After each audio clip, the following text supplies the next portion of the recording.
Isuzu forward.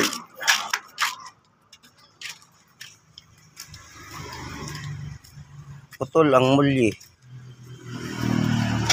Yan, putol ang madre. Madre at saka segunda madre. Yan, dalawa. Umatras na. Yan, sumayad na yung gulong dito sa muli. Dahil lumatras na yung differential. Dahil naputol yung madre at saka segunda madre na muli. Pati itong brake adjuster, tumagilid na. Kaka-adjust. Yung pala wala ng lining. Ito yung lining niya. Oh. Napapil na. Nalaglag na. Yan oh. Yan. Iwan ko lang hindi nadali o nasira yung brake adjuster ng thread nito. Baka na dali yung thread nito kasi tumagilid eh. In-adjust ito ng in-adjust. Wala na palang lining.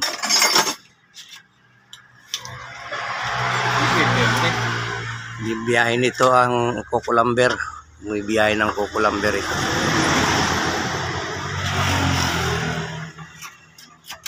So, ibababa namin yung buong muli para palitan ng madre at segunda madre.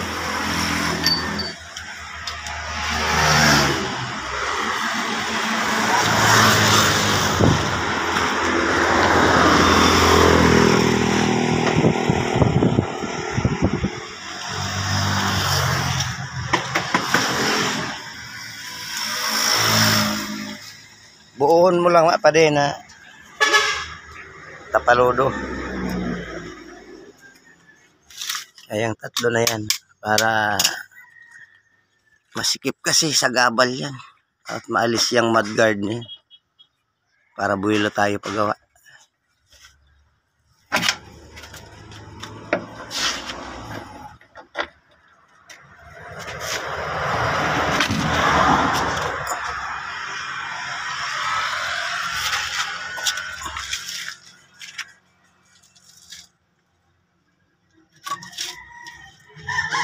Buti na lang napansin ko kanina.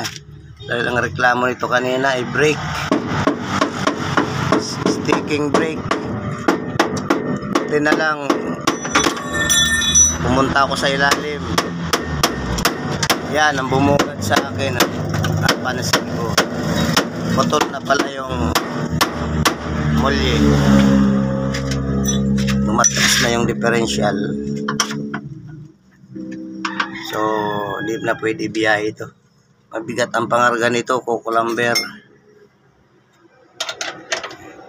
Maghihiwalay na to sa daan.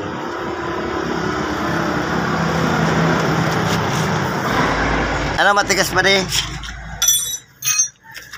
Wala tayong WD-40.